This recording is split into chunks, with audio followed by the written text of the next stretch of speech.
arri guyyaa jalqabaati guyyaa Sikko Mandoo itti banani dhiyaadha isiniin jecha keessumoo TikTok isinii dhiyeessa adde maqaan keenyu. Ani Muhammad Anjalani. Ayyee. Maal sitti dhagahame hoteelli kun inni harmatti banamuu dafatin. I'm so happy. All right. Yeah, thank you so much. Galatoom in fact. Ammallee namni dhibii isinii dhiyeessa dhiyaadha isiniin jenna. Kun Sikko Mandoo hoteelii ammoo kaafii midhaaduu takka waan ammallee akka malee bareedduu takka lafti irri inni qubateelleen kun inni buufata konkolaataati kan isin asii achitti argitan kun inni ammallee bakka street komen bakka jedhamu komeni bakka ajaa'ibaa irra jira hoteelli guddoo midhaagu tokko har'a kan eebbisuu jira. Adde akkamatiin maqaa kan kennu Hajjituun jedhama. Hajjitu jennu. Gabriel. Ayyee. Hoteela kana dhufneerraa Sikko Mandoo jedhama. Baay'ee bareedaadha inni asitti uffatamu. Banamuu isaati baay'ee itti gammanneerra maaliif beekamu jedhamtoota baay'eetu jira.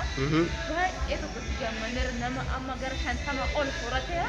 Nama kana horachuun isaa meeqa hagam akka nama gammachiisu.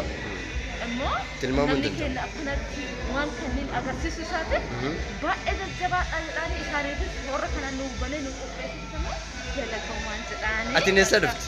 Ani asii nageellerraa dhufe asuma beekta. Jechuun fuula hojii kan keetiif fuula sana. Fuula hojii kiyya Grand Royal jedhama. Har'aaf isaan keessummeessu isaan gargaaruudhaaf nama keenya bira dhaabbachuudhaaf kutadhee dhufeera. Galatoom ulfaadhu. Thank you so much ulfaadhu.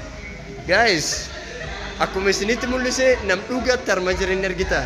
Namni naannoo kana kee jiru baay'eedha. Ammallee keessumaa tokko isin dhiyeessa. Nam guddoo jaaladhuuf nam guddoo kabaju tokko. Akkam jirti? Taame waan tokko si gaafadha maqaan kan kee Taammiraa Saamu'eeliin beeka. Hoteeliin kun inni harmatti banamee nulleen Grand Royal irraa dhufnee harmatti keessummeessuu jira. Maal sitti dhagamaatiin? Gammachuu guddaa natti dhagahama. Baay'ee gaarii. Nulleen gammachuu guddaatu nutti dhagahama. Dhiyaadha ulfaadhaa isiniin jenna warri Grand Royal ammallee kabaja guddaa isiniif qabanii.